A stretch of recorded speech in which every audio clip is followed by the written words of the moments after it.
सोंटी भाई एक बात और बताऊं आपको, गोकू भाई की एक बात और थी, 7-8 बंदों पे ना दबे थे वो भाई। आज भी याद है मुझे प्लेनेट नामक की वो लड़ाई, भाई रूह कांप जाती है भाई। हम थे 7-8 लौंडे, सामने चल के आए ना तो लोग डर जाए।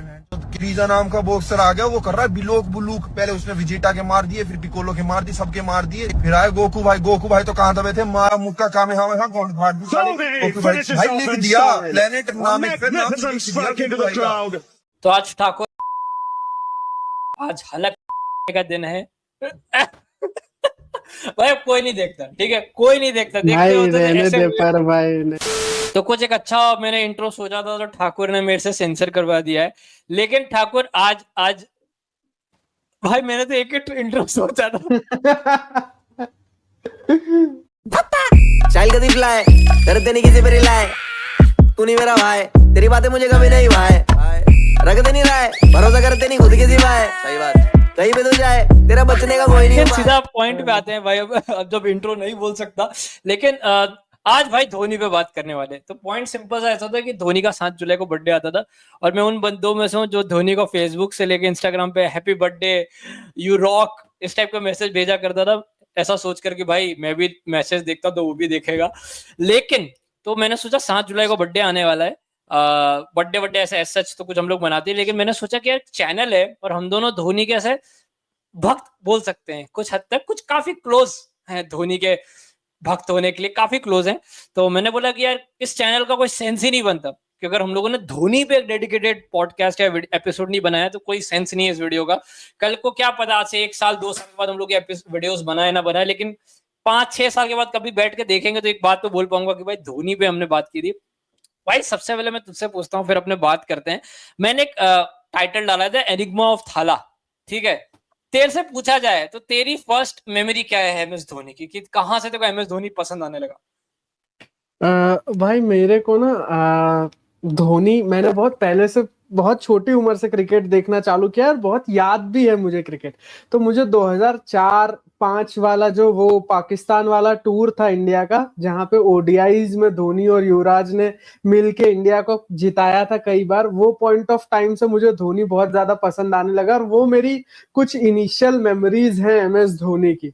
और मैं भाई बहुत अपने आप को लकी मानता हूं कि मैंने 148 जो उसकी सबसे पहली सेंचुरी थी, वो जो 183 उसके हाईएस्ट स्कोर वाली जो सेंचुरी, सब लाइव देखी है मैंने बचपन में। उतने मतलब मैं 5 या 6 साल का था तब, और तब भी मैंने वो सारा कुछ लाइव देखा है। तो भाई मैं तब से धोनी स्टैन हुए।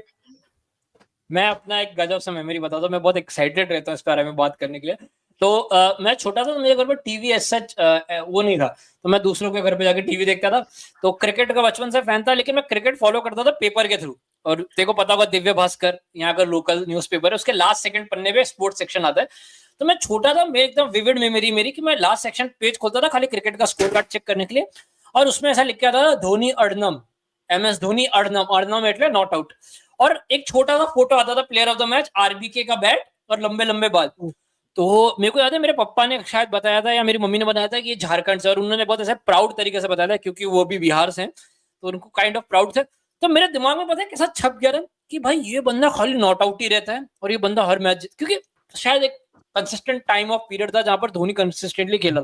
थोड़े टाइम के बाद टीवी आ गया, मैंने दूसरों के घर पे मैच देखना चालू किया। और एमएस धोनी की मेरी कुछ फर्स्ट मेमोरी ये है कि मैंने उसका एक्चुअली में हेलीकॉप्टर शॉट मारता हुआ देखा। मेरी फर्स्ट मेमोरी ऐसी है। कौन सा मैच था मुझे वो भी याद नहीं है, और मैं पागल हो गया कि भाई ये क्या हो गया, ये मैंने क्या देख लिया। उसके बाद मेरी जो सेकंड डायरेक्ट मेमोरी आती है 2007 के टी20 वर्ल्ड कप पे, तो अपने उस पे आएंगे। तो दिस इज मेरी अगर इनिशियल मेमोरी है। मैं आप लोगों से भी बोलूंगा अगर आप लोगों की एमएस धोनी से रिलेटेड कोई इनिशियल मेमोरी, मैं जेन्युइनली चाहता हूं कि कमेंट करो। खाली कमेंट्स बढ़ाने के लिए मैं एक्चुअली में जानना चाहता हूं कि लोगों की फर्स्ट मेमोरी क्या है उस बंदे को लेकर, क्योंकि मैं मानता हूं कि कहीं ना कहीं अपने उम्र के ज्यादा बंदे हैं। तो भाई एनिग्मा ऑफ थाला पे बात करते हैं। एक बहुत ही भयंकर मल्टीफेसेटेड करियर रहा है, मतलब leader, the face of leader अपने जो बोलते हैं इंडिया में, खाली क्रिकेट नहीं इन जनरल अगर लीडर की बात करनी होती है तो हम धोनी की बात करते हैं। एक बंदा लिटरली एक गांव के बहुत ही छोटे गांव से आना, उसने कई बार अपने इंटरव्यूज या वगैरह में बोल रखा है कि उसने कभी ये भी नहीं सोचा था कि वो इंडिया के लिए खेलेगा, ठीक है। वहां से आज ऐसा है कि उसको लीडर का सिनोनिमस माना जाता है। तो मेरे हिसाब से उसने कुछ तो ऐसा अचीव किया, उसका बात करनी चाहिए। मैं सबसे पहले बात करना चाहता हूँ कि उसके अर्ली लाइफ की। अपने सबने मूवी वगैरह देखी होगी, लेकिन ठाकुर देखो कुछ पता है उसके अर्ली लाइफ के बारे में कि भाई मैं चालू करूं? नहीं, तू चालू कर, फिर मैं उसमें ऐड ऑन करता हूँ चीज। तो ऑब्वियसली 7 जुलाई 1981 में रांची के एक छोटे से, मतलब बिहार में, उस टाइम बिहार का पार्ट था, तो बिहार रांची में बेसिकली उनका जन्म हुआ था। झारखंड में एक बहुत ही मॉडेस्ट, वर्ड यूज करना चाहूंगा, मॉडेस्ट परिवार था। उसके एम एस धोनी के फादर शायद एक पंप ऑपरेटर थे जो ग्राउंड के पास था। और जितना मुझे समझ आता है, एक्चुअली मैंने एम एस धोनी को पुराना वाला घर भी देखा। मेरे एक्चुअली परिवार में कोई उस सेम सोसाइटी में रहता था, मतलब कॉलोनी थी बहुत बड़ी, तो उस कॉलोनी में रहता था। तो एक बहुत ही मॉडेस्ट सा जगह था। वहां पर एक्चुअली में एम एस धोनी ने विकेट कीपिंग से पहले गोल कीपिंग करना स्टार्ट किया। ऑब्वियसली धोनी पिक्चर में देखा, द पॉइंट वाज वो बहुत सारे स्पोर्ट्स खेलता था। एंड धोनी खाली क्रिकेट नहीं, वो बहुत सारे स्पोर्ट्स खेलता था बचपन में। को एनी आउटडोर गेम धोनी खेला करता था। तो एक टाइम की बात है, वो फुटबॉल खेल रहा था अपने स्कूल में एंड गोल कीपिंग कर रहा था उसमें। तो एक कोच ने रिकॉग्नाइज किया और उनको उस टाइम पे विकेट कीपर की जरूरत थी, तो उन्होंने काइंड ऑफ पुश किया एम एस धोनी को कि भाई विकेट कीपिंग कर। मैं खाली एक ओवरऑल ये देना चाहता कि लोगों का, और वहां से आज हम सबको पता है कि किस तरह से शुरुआती। ठाकुर, मैं तुझसे पूछना चाहता हूँ कि किसी बच्चे का जिस तरह का ऐसा स्टार्ट हो, झारखंड जैसे देश के बहुत ही छोटे से एरिया से एक गवर्नमेंट स्कूल में पढ़ने का, तू इस जर्नी को कैसे देखता है? देखो एक्चुअली में लगता है कि एकदम रेयरेस्ट ऑफ रेयर केस हो गया इंडिया से ये। हाँ मतलब यार देख, जनरली जहाँ पे जिस पॉइंट ऑफ टाइम पे इंटरनेट और ऐसा कुछ भी नहीं था, फैसिलिटीज बहुत ज्यादा सैचुरेटेड हुआ करती थी जो बड़ी सिटीज थी उसमें, और वहां से कोई एक छोटी, बहुत छोटी सिटी से, बहुत छोटी फैमिली से निकल के आ रहा है और इतना बड़ा नाम बना रहा है, वो बहुत एक रेयरेस्ट ऑफ रेयर वाली बात है। मेरे को एक पॉइंट यहाँ पे खाली मैं ऐड करना चाहूंगा। मेरे को एक किसी ने तो बोला था कि एम एस धोनी जब इनिशियल आया था अपने करियर में, तो उसका ये गोल था कि भाई अगर मैं 50 लाख रुपए कमा लेता हूँ तो मेरा करियर सेट है भाई। मैंने कोई एपिसोड में बता रहा था तेरे को कि हाँ, आकाश चोपड़ा की वाइफ को बोला था। हाँ हाँ, कि भाई मतलब मैं 50-60 लाख रुपए कमा लेता हूँ तो मेरा करियर सेट है। तो सोच, जहां से वो बंदा किस जगह से निकल के आया होगा जिसकी ये सोच होगी, और वो इतने बड़े लेवल पे पहुंचा था। इनफैक्ट उसके परिवार वालों ने, उसकी मम्मी और क्या कहते हैं उसकी बहन ने बहुत सपोर्ट किया। और as usual M S Dhoni जैसे एक, मेरे को लगता है टिपिकल इंडियन और स्पेशली बिहार साइड का, कि अपने पापा से बहुत डरता था एम एस धोनी। बट एक स्पोर्ट्स टीचर ने रिकॉग्नाइज किया कि यार ये बंदा शायद विकेट कीपिंग कर सकता है, क्रिकेट खेल सकता है। भाई उस बंदे का तो मेरे को लगता है पहले स्टैच्यू वगैरह कुछ अलग से बनाना चाहिए कि भाई तू एक, अपने बोलते हैं ना कि हीरे को तराशने वाली बात है कि तुक्का तो तुक्का, लेकिन एक बहुत गजब बात हुई। लेकिन एक जो मैं बहुत स्पेसिफिकली उसके फॉर्मेटिव ईयर्स की मैं बात करना चाहता हूँ, वो है उसका क्या कहते हैं टीटी वाला फेज, जहां पर वो टिकट कलेक्टर था। ठीक है, देखो पता है थोड़ा टाइम पहले मैं एक्चुअली बहुत लोगों को देख रहा था कि धोनी को टिकट कलेक्टर होने के कारण लोग ट्रोल भी करते हैं ट्विटर पे, भाई बहुत बहुत वाइल्ड प्लेस है, बट टिकट कलेक्टर वाले फेज पे आते। तो ये जो फेज था ना एम एस धोनी का, भाई वो बंदा एक एस्टेब्लिश्ड काइंड ऑफ क्रिकेटर, मतलब एक डोमेस्टिक लेवल का क्रिकेट खेल चुका था। ठीक है, और ऐसे फेज में आके 2001 के आसपास में एम एस धोनी ने बताया था कि उसने कोलकाता में जाके उसने टिकट कलेक्शन वाला काम किया था। अपने लोग कहीं ना कहीं, अपने सब लोगों ने बचपन में क्रिकेट खेलने का सोचा है, फिर एक पर्टिकुलर पॉइंट ऑफ कुछ ना कुछ इंसिडेंट या इंस्टेंस होता है जहां पे सोचते हैं कि पढ़ाई पे ध्यान देते हैं, कमाने पे ध्यान देते हैं, छोड़ देते हैं। ऐसे में M S Dhoni ticket collector होते हुए भी क्रिकेटर बना है। अगेन मैं इस चीज मैं तेरे से बात करना चाहता हूँ कि ये कितना मुश्किल हो सकता है। अगर तेरे से कुछ बोला जाए कि तू एक टिकट कलेक्टर बन चुका है, तो तेरा करियर सेट है, सरकारी नौकरी है। हाँ, वही बात है कि भाई सरकारी नौकरी होने के बाद जहाँ पे लोग समझते हैं कि भाई एक सरकारी नौकरी मिल गई तो लाइफ सेट है, उसके बाद हमको ज्यादा कुछ ग्रोथ, पैशन, ये वो उतना कुछ फॉलो करने की जरूरत नहीं है। मैं तो खुद एक वैसी टाइप की फैमिली से आता हूँ, तो मुझे इस बात का ज्यादा आइडिया है। उधर से भाई अपनी गवर्नमेंट जॉब छोड़ने का रिस्क लेना और अपने पैशन को, अपने टैलेंट को भाई वैल्यू देते हुए उसको फॉलो करना, मतलब एक ऐसी सिचुएशन होती है कि मान ले अगर मैं सोचता हूं तो कहीं ना कहीं मुझे ऐसा लगता है कि शायद अगर मैं सेम सिचुएशन में होता अभी धोनी की स्टोरी देखने के बाद, तो भी मैं नहीं छोड़ता भाई। कि भाई क्या पता भाई मैं कुछ कर ना पाऊं, या मस्त सरकारी नौकरी है, जीवन चल रहा है चैन से, क्यों, स्पेशली कंसीडरिंग जो तुम्हारा बैकग्राउंड था। मैं एम एस धोनी का जो टिकट कलेक्ट फेस की बात करना चाहता हूँ कि भाई तुम परिवार के लड़के हो, तुम्हारे ऊपर कहीं ना कहीं बोझ, मैं आई एम प्रीटी श्योर हर कोई इस चीज से रिलेट कर पाएगा कि तुम्हारे ऊपर एक काइंड ऑफ प्रेशर होता है कि है ना कुछ करके देना अपने फैमिली के लिए। ऐसे में तुम बिहार रांची जैसी जगह से आ रहे हो कि जहां सरकारी नौकरी इज लिटरली एवरीथिंग, और वहां से तुमने सोचा कि नहीं यार मुझे क्रिकेट खेलना है, क्योंकि उसमें भी एक बहुत एनेक्डोटली उसमें अच्छे से बताया शायद, लेकिन उसमें इतना डिटेल में नहीं बताया मूवी कि जब धोनी 19 साल का था, पहले तो अंडर 19 उसने मिस कर दिया था अपनी उम्र में, ठीक है, युवराज सिंह वगैरह उससे आगे निकल गए थे, तो 19 साल की उम्र में उसको दिलीप ट्रॉफी का कॉल अप आया था, जो वो खेल नहीं पाया था क्योंकि जैसा मूवी बताया कि उसने एरोप्लेन मिस कर दी थी। अपने लिए सब बहुत कॉमन है। अगेन तुम एक ऐसे बंदे के पर्सपेक्टिव से सोचो जिसने शायद उस टाइम उस उम्र तक शायद प्लेन में बैठा भी नहीं होगा, उसके लिए was everything to play that match. Match में अच्छा परफॉर्म करना एक बहुत दूर की बात है, उस ग्राउंड तक, उस मैच तक पहुंचना, it was everything for him. ऐसी सिचुएशन में आकर एक बंदा जिसने इतना कुछ अचीव किया है, तुम जब आज के टाइम में हम लोग MS धोनी को देखते हैं तो हम लोग ये देखते हैं कि भाई कितना काम है, कितना कूल है, कितने प्रेशर सिचुएशन में भी इतना शांत रहता है।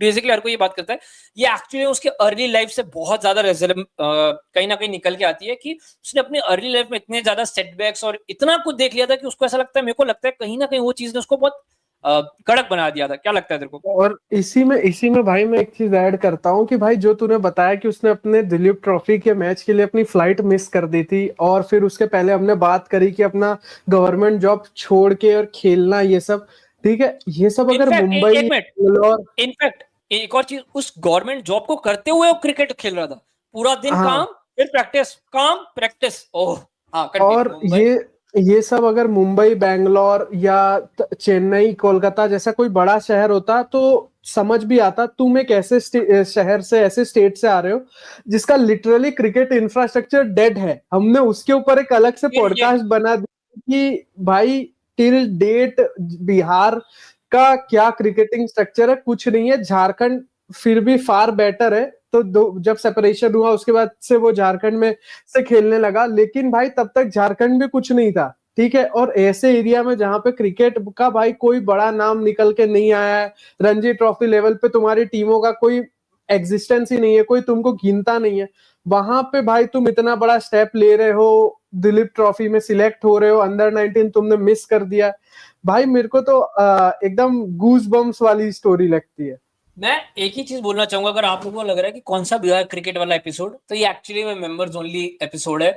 मैं यहीं पर प्लग इन करना चाहूंगा कि भाई तुम लोग एक बार खाली मेंबर्स ओनली हमारा लेकर देखो, नहीं मजा आएगा तो मैं पर्सनली गूगल पे कर दूंगा, जो तुम्हारे 50 रुपए होंगे मैं पर्सनली गूगल पे कर दूंगा। लेकिन मैं एक्चुअली में चाहता हूँ कि अगर आप लोगों को हमारे एपिसोड पसंद है तो एक बार मेंबरशिप लेके देखो, तुमको डेफिनेटली बहुत मजा आएगा। मैंने एक्चुअली में 3 और वीडियो प्लान करके रखे हैं, कभी भी रिलीज कर दूंगा मैं, तो तुमको बहुत मजा आएगा। लेकिन जो गूज़बम्प्स वाली बात बोली और जो ये बोला, और इसी पॉइंट पे भाई सब्सक्राइबर्स का भी बोल दे भाई तुमको पता है ठाकुर हर वीडियो के बाद मेरे को बोलता है कि भाई तू वीडियो के बीच में बोला कर, वीडियो के बीच में बोला। भाई प्लीज, और सही बोल रहा है, तुम लोग कर लो भाई। हम लोग को कैसी कैसी बातें सुनना पड़ता है पता है तुम लोगों के कारण, जस्ट बिकॉज हमारे सब्सक्राइबर्स कम है ना। अभी भाई बोलूंगा ना तो एक अलग रोना चालू हो जाएगा मेरा। लेकिन पॉइंट पे आता है, जो गूज़बम्प्स वाली बात करी थी, टिल डेट मैं तुम लोगों को लिख के देता हूँ, तुम लोग मेरे को बताओ कि कोई भी ऐसे छोटे शहर से कितने बंदे तुमको इंटरनेशनल क्रिकेट में दिखे हैं, धोनी के पहले से और धोनी के बाद में। तू लिटरली गिन पाएगा, हाथों में गिन पाएगा कि हाँ एक Parvez Rasool, maybe Mayank Yadav, maybe Ishan Kishan, इस तरह से लिटरली गिन चुन के हैं। तो ये चीज 2001, 2, 3 में अचीव करना, ये मतलब नेक्स्ट टू इम्पॉसिबल वाला चीज है। लेकिन ठाकुर मैं इस चीज में तेरे से एक और चीज में बात करना चाहता हूँ कि धोनी जिस टाइप की क्रिकेट खेलता था, आज के टाइम पे भी मेरे को लगता है ना बहुत लोग उसको नहीं बोलेंगे कि नहीं भाई क्या बोलते हैं, एस्थेटिकली प्लीजिंग नहीं है। वो 2002-3 में ऐसा करता था जहां पर मेरे को लगता है टेक्निक वाज मोटा मोटी एवरीथिंग, और उसकी everything was unorthodox, wicket keeping हो कि बैटिंग हो, और प्लस उसका इतना हार्ड रेजिमेंटेड पूरा दिनचर्या था कि जहां पर मतलब पागलों वाला ही दिनचर्या था। देखो कहीं ना कहीं ऐसा लगता है कि धोनी कितना ज्यादा सेल्फ कॉन्फिडेंट था कि उसने अपने अंदर कुछ भी चेंजेस नहीं किया, उसने उस पर डबल डाउन किया। इस बात पे तेरे क्या थॉट्स हैं? कहीं ना कहीं भाई ये थॉट मेरे दिमाग में कई बार आया है कि तू सोच, जहां पे आज भी लोग टेक्निक को इतना ज्यादा मायने देते हैं, जो बैट्समैन आई प्लीजिंग होते हैं उनको अभी भी एडवांटेज दिया जाता है, एक लॉन्ग रन दिया जाता है, उस सिचुएशन में तुम एक पूरे एक अलग कैटेगरी के, मतलब तुम तो एक अलग प्राणी लग रहे हो ना उस समाज में। तो वहां पे तुमने अपने आप को बदला नहीं, तुमको ये भरोसा था कि भाई जो मेरी टेक्निक है, इससे रन बन रहे हैं, इससे कीपिंग हो रही है, तो फिर मैं इसको क्यों चेंज करूं। ठीक है, ये कॉन्फिडेंस को तब कैरी करना एक बहुत ही मतलब unimaginable scenario. Tennis ball cricket खेलते रहे ना, हाँ देखो एक्चुअली में कितनी बड़ी बात है, अगर पता नहीं तुम लोग कितना टेनिस बॉल क्रिकेट खेलते हो, मैं और ठाकुर बहुत खेलते हैं, तो ऐसे में ऐसे बहुत सारे बंदों को हम लोग जानते हैं जो है ना, मैं तो पर्सनली जानता हूँ, जो अपने आप को बहुत ऐसे सुपीरियर मानते हैं कि हम लोगों ने ना सीजन बॉल से क्रिकेट खेला है, सीजन बॉल खेलते हैं। ऐसे में एक बंदा इतना आगे जाने के बाद भी टेनिस बॉल खेल रहा है, बहुत गजब बात है। लेकिन मैं देखो जस्ट लोगों को साथ ही साथ उसके अर्ली करियर और उसके एनेक्डोट्स देता जाऊंगा। तो 1995 से लेकर 1998 के बीच में उसने कमांडो क्रिकेट क्लब करके एक जगह हुआ करती थी, उसमें वो continue as a young wicket keeper खेला करता था। और एक सेंट्रल कोल फील्ड के लिए भी उसने 1998 के बाद खेलना चालू किया था, जहां पर वो higher up the order batting करता था। इसमें कुछ गजब बात बताता हूँ। तो एक कोच विहार ट्रॉफी होती है जिसका अंडर 19 MS धोनी ने खेला था, जिसमें 98 से 99 वाला जो सीजन था उसमें उसने 5 मैच में 180 रन मारे थे। उसके बाद नेक्स्ट जो टूर्नामेंट हुआ था 1999 से 2000 वाले, उसमें उसने 9 मैचेस में 488 रन मारे थे। 9 मैचेस में 488 रन मारे थे as a wicket keeper batsman, और इसी टाइम उसने 5 सेंचुरी, 17 कैचेस और 7 स्टंपिंग की थी।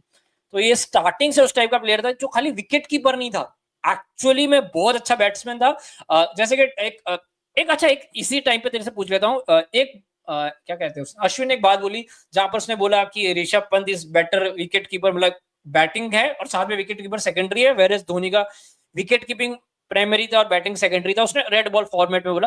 लेकिन देखो लगता है अगर मैं तेरे से पूछूं, MS Dhoni probably was the first guy from India जिसने पूरा परसेप्शन बदल दिया कि एक विकेट कीपर बहुत अच्छा बैटर हो सकता है। कोई डाउट कहीं करने ना को कहीं मेरे को इस चीज में कोई डाउट नहीं है, क्योंकि भाई मैंने उस अपने जो मेरे पापा हैं वो बहुत बड़े क्रिकेट फैनेटिक है, तो उनसे सुना है रिसेंट, उसके बाद खुद से रिसर्च के बाद भी देखा है कि धोनी के पहले जो कीपर्स थे उनका जो करियर स्पैन होता था या उनकी जो टीम में कंसिस्टेंसी होती थी वो इतनी ज्यादा चेंज होती थी जैसे कि भाई घर में मसाले चेंज हो रहे हैं उस तरीके से। ठीक है, क्योंकि हियर एंड देयर भाई वो लोग चेंज होते रहते थे। कई सारे नाम है, अजय रात्रा, समीर डीके वाले, डीके, पार्थिव पटेल खुद जो कि गुजरात से बिलोंग करता है उसको ट्राई किया गया था। दीप दास गुप्ता जो कमेंट्री में जिनको लोग सुनते हैं उनको ट्राई किया गया था। द्रविड़ खुद कीपिंग करने आ गए थे। हाँ, मोंगिया पता नहीं, तो मोंगिया का मुझे इतना आइडिया नहीं है, मैंने उनको देखा नहीं था। हाँ, तो भाई कई सारे लोग चेंज हुए और सबकी यही दिक्कत थी कि देवर कीपर्स, देवर गुड कीपर्स। कुछ लोग ऐसे थे जो धोनी के लेवल पे कीपिंग कर सकते थे, उनकी कीपिंग काफी अच्छी थी, लेकिन उनकी बैटिंग बिल्कुल भी एकदम नॉन एग्जिस्टेंट थी। अगर किसी को याद हो 1983 वाले वर्ल्ड कप की एक बात याद हो तो वहां पे जो कीपर हुआ करते थे उनको नंबर 8-9 पे बैटिंग दी जाती थी। उनसे पहले हमारे बॉलर्स भी बैटिंग करने आ जाते थे कुछ, क्योंकि तब कीपिंग को एज अ सीरियस जॉब लिया जाता था कि भाई तुम एक प्रॉपर कीपर हो, तुमसे बैटिंग में इतनी ज्यादा कोई उम्मीदें नहीं है। ये परसेप्शन दूसरी कंट्रीज में थोड़ा सा जल्दी चेंज होने लगा, जहां पे गिलक्रिस्ट, संगकारा, ऐसे कई नाम आने लगे, मार्क वाउचर। लेकिन धोनी इंडिया में वो रिवॉल्यूशन लेके आया था भाई। तूने इंडिया में रेवोल्यूशन की बात की, मैं लेकिन इंटरनेशनल लेवल पर रेवोल्यूशन की बात करता हूँ। एडम गिलक्रिस्ट, उसके अलावा देखो कितने ऐसे व्हाइट बॉल विकेट कीपर्स हैं, in general wicket keeper batters को पता है जो उस एरा में शायद धोनी से बेटर होंगे, या उन्होंने कंसिस्टेंटली, क्योंकि देख इंग्लैंड बहुत टाइम तक इस चीज को लेकर स्ट्रगल किया, ठीक है। उनका मैट प्रायर बहुत अच्छा टेस्ट बैटर था, लेकिन जो धोनी वाली बात थी वो शायद थोड़ी सी लेट आई। इंग्लैंड ऑस्ट्रेलिया हमेशा से एडम गिलक्रिस्ट के साथ बेस्ट थी। ब्रेंडम अक्रम ने भी बहुत लेट स्टार्ट किया। मार्क बाउचर एक कुछ हद तक उस कैटेगरी में आता था मेरे हिसाब से, और संगाकारा भी बहुत डिले। तो मेरे हिसाब से वर्ल्ड लेवल पे बहुत कम टाइप के विकेट कीपर बैटर्स थे जो प्रॉपर बैटिंग के साथ साथ विकेट कीपर्स थे। इसीलिए गिलक्रिस्ट को एज अ चीट कोड गिना जाता था ना भाई, इसीलिए तो Gilchrist as a cheat code था कि वो वनडे में ओपनिंग करते हुए इतने तेजी से रन बनाता था, टेस्ट में पीछे से आके काउंटर अटैक कर सकता था। भाई टेस्ट में मैं देख रहा था एडम गिलक्रिस्ट ने स्टार्टिंग के 40 मैचेस में 58 के एवरेज से 80 का स्ट्राइक रेट था। क्या चल रहा था भाई। लेकिन मैं मुद्दे पे आता हूँ।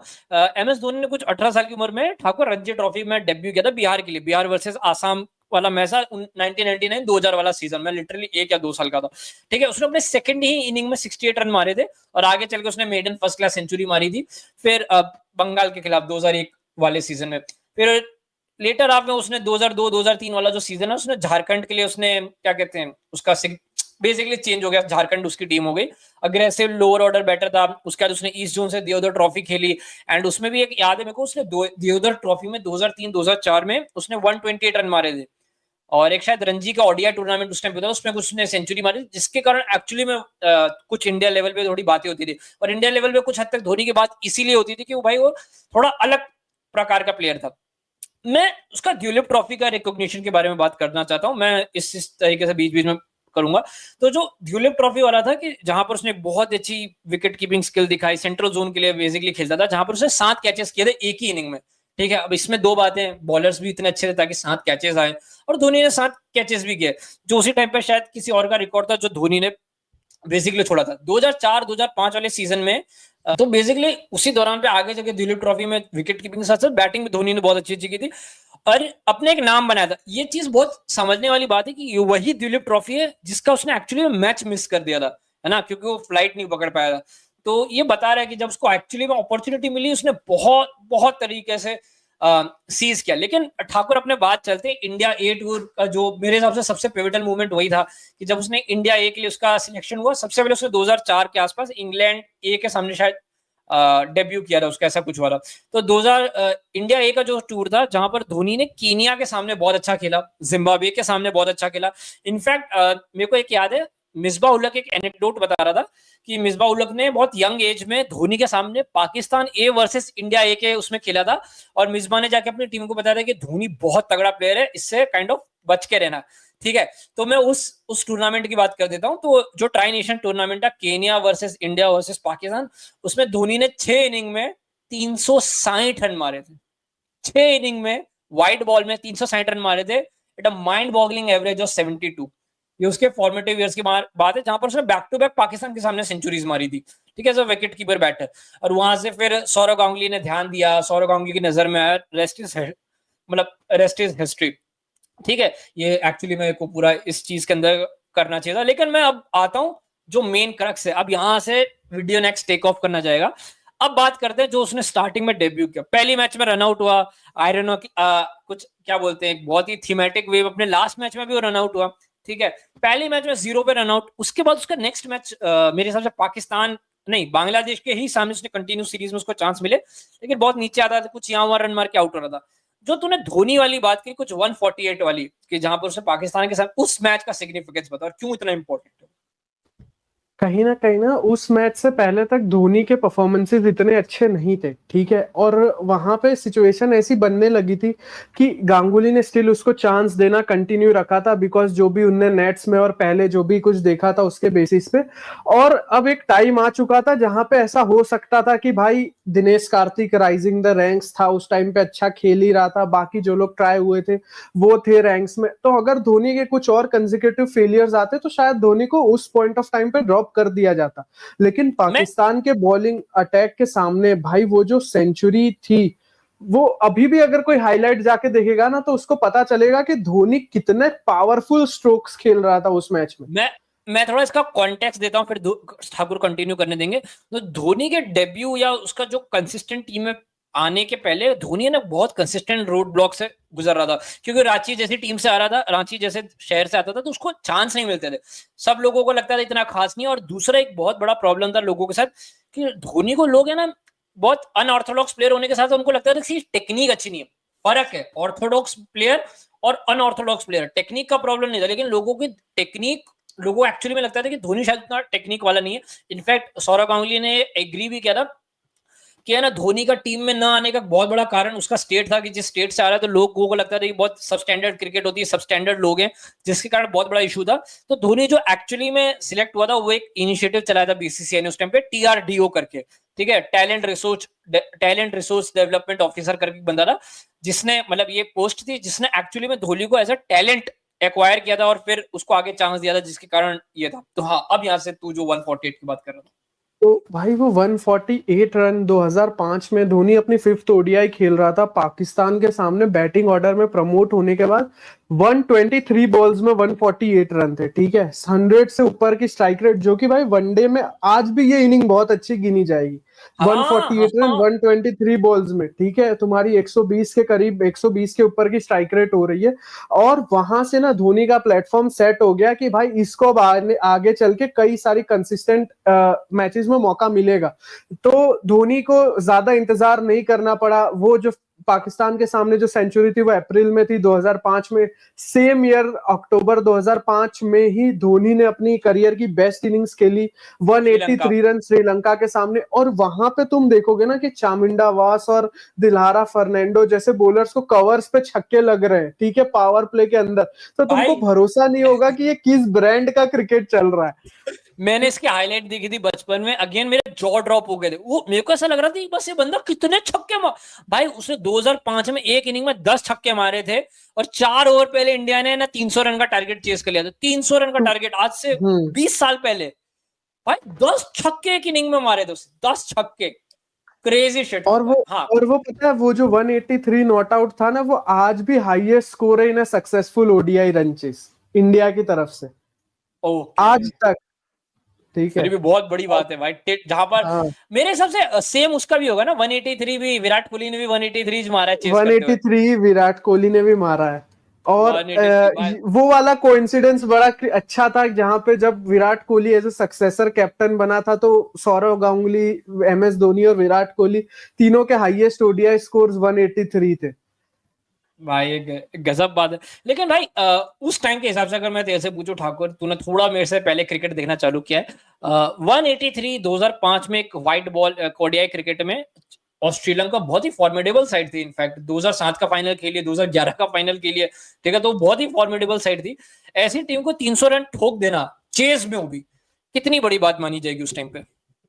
भाई बहुत बड़ा था, 300 का चेस 2005 में नियर टू इम्पॉसिबल हुआ करता था, ठीक है, कि 300 रन बन गए, 6 रन ओवर कैसे बनेगा। और उस पॉइंट ऑफ टाइम पे जहां पे 3-4 ओवर पहले वो चेस खत्म हो जा रहा है, मुझे आज भी याद है उसमें कैसे छक्के लग रहे थे। शरद जयसूर्या और कई सारे भाई लेजेंडरी बॉलर्स थे जिनको बहुत मार पड़ी थी उस दिन, और ऐसा लग रहा था जैसे सच में गेम वाले मोड में वो मैच चल रहा है।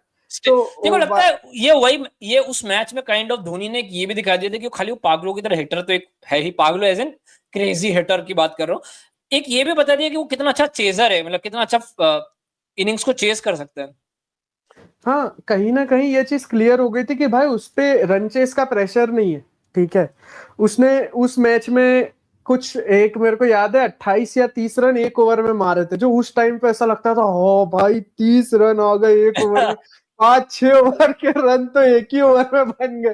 तो भाई वैसे वाला जो सीन था वो बहुत अमेजिंग था। जो स्टार्ट था कहीं ना हमेशा जो धोनी का स्टार्ट देखेगा उसको ये चीज एक क्लियर पिक्चर अपने दिमाग में बन जाएगी कि he was ahead of his time, ठीक है। और वो जो अहेड ऑफ हिज टाइम वाला जो एडवांटेज था वो धोनी को बहुत ज्यादा बेनिफिशियल रहा अपनी टीम को सक्सेस दिलाने में। मैं इनफैक्ट उसी साल के एंड में उसने अपने श्रीलंका के सामने उसने टेस्ट डेब्यू कर लिया था दिसंबर के आसपास, और कुछ रेन अफेक्टेड मैच था उसमें उसने 30 रन मारे थे। और अगले साल उसने पाकिस्तान के सामने टेस्ट मैच खेला था जहां पर उसने सेंचुरी मार दी थी, ठीक है। तो जो ठाकुर ने बोला way ahead of his time, अगर उसके तुम खाली जाके धोनी पाकिस्तान टेस्ट हाईलाइट्स देखोगे तुम्हारा दिमाग फट जाएगा कि बंदा जो आज हम लोग पंत को देखते हैं या फिर बेसबॉल देखते हैं, धोनी एक्चुअली में 2005, 6, 7 में कर रहा था वो चीज, विच वाज वेरी क्रेजी। उसमें मैं 2 लोगों को बहुत हाईलाइट करना चाहूंगा मेरे हिसाब से, सौरव गांगुली और ग्रेग चैपल को बहुत गालियां पड़ती बहुत सारी चीजों के लिए, लेकिन ग्रेग चैपल कहीं ना कहीं यंगस्टर्स के साथ बहुत बेहतरीन इंसान था। उसने धोनी जैसे बंदे पे बहुत भयंकर ट्रस्ट किया। आज के टाइम पे जब हम लोग देखते हैं कि हम लोग अनऑर्थोडॉक्स प्लेयर को हल्का सा भी सपोर्ट नहीं कर रहे, ठीक है, उस टाइम पे उसने एमएस धोनी जैसा बेटर, उसकी कवर ड्राइव आज तक धोनी की कवर ड्राइव देख के लगती है कि यार इससे अच्छा तो मैं भी मार लूंगा। ऐसे बंदे को उसने सपोर्ट किया और उसने बैक किया कि नहीं भाई तू खेलेगा। और सौरव गांगुली का भी बहुत बड़ा हाथ कहेगा, तू क्या बोलता है? सौरव गांगुली का सबसे बड़ा हाथ कहूंगा मैं धोनी के, ये जो भी पूरा इतनी बैकिंग और सक्सेस में। जो पाकिस्तान वाली तूने बात करी थी उस पर मैं एक चीज ऐड कर दूं, मैंने तुझे अभी एक रिसेंटली वीडियो भेजा था, मैं जरूर चाहता था कि उस चीज का मेंशन हो कि भाई शोएब अख्तर अलग ओवर द विकेट से मार खाया जा रहा है। शोएब अख्तर प्राइम में था 2005 में, ठीक है, वो उसका लेटर स्टेजेस नहीं थे, वो उसका प्राइम था। वो राउंड द विकेट आ रहा है, मार खाया जा रहा है बाउंसर पे, यॉर्कर पे, इधर उधर। दानिश कनेरिया को एक ओवर में 3-3 छक्के टेस्ट में लग रहे हैं, ठीक है भाई। वो जो एक सीन है ना जहां पे अख्तर परेशान होके बीमर डाल देता भाई, वो 150 की स्पीड पे बीमर, कीपर टच नहीं कर पाता उस बॉल को और वो बाउंड्री तक पहुंच जाती है। हाईलाइट देखो मजा आ जाएगा। कॉन्टेक्स्ट बता रहा हूँ, शोएब अख्तर ने एक्चुअली में एडमिट किया था कि धोनी ने उसको इतने रन मारे थे कि शोएब अख्तर को गुस्सा आ गया तो उसने गुस्से में MS धोनी को बीमर डाल दिया। थोड़ा शोएब अख्तर था, ट्विस्टेड माइंड तो था वो, ठीक है। और अगर तुम लोग जाके देखोगे भाई, शोएब अख्तर 153 155 पे बाउंसर डाल रहा है, ऐसे कुछ 130 155 है, और धोनी उसको है ना मिड विकेट पे पुल शॉट्स मार रहा है, मिड विकेट में पुल शॉट्स मार रहा है, और इतना मतलब वो दोनों टांग हवा में उछल के पुल शॉट मारता है। भाई कैसे करता था यार वो बंदा, कैसे पॉसिबल है? बेस ही नहीं है यार वो कूद के, नो आइडिया। लेकिन वो जो दानिश कनेरिया को आगे बढ़ बढ़ के छक्के मारना, क्रेजी। लेकिन अब मैं आता हूँ और बहुत ही स्टैंडर्ड चीज पे कि ओडीआई माइस्ट्रो, मेरे को कहीं ना कहीं दुख है कि आगे चल के शायद है ना कुछ टाइम में, या हो सकता है अभी कहीं ना कहीं वैसा माहौल चल रहा है कि बायलैटरल क्रिकेट को कोई सीरियसली नहीं लेता, तो लोग बायलैटरल के परफॉर्मेंस को भी लोग सीरियसली नहीं लेते, which is very, I don't know what to say. लेकिन उस टाइम पे तो बहुत बड़ी बात होती थी, ठीक है। और मैं मानना चाहूंगा कि आगे चल के भी बहुत बड़ी बात होगी। धोनी का बेस्ट फॉर्मेट मेरे हिसाब से वनडे क्रिकेट होगा, ठीक है, उसमें कोई डाउट नहीं है। ठाकुर क्या, what made him stand out? अगर मैं तेरे से कोई पूछे, जैसे कि मैं धोनी हेटर हूँ, ट्रोल कर रहा हूँ, मैं तेरे से पूछूं कि भाई what made Dhoni stand out in ODIs, तो तू क्या बोलेगा?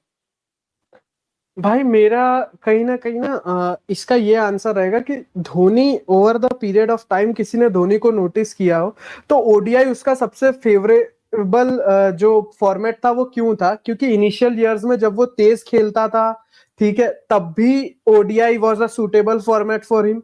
जहां पीछे के सालों में, जहां पे उसको पहले इनिशियल के कुछ बॉल्स में टाइम लगता था और सेट होने के बाद वो मारता था, उस सिचुएशन के लिए भी ओडीआई एक फेवरेबल फॉर्मेट था उसके लिए, ठीक है।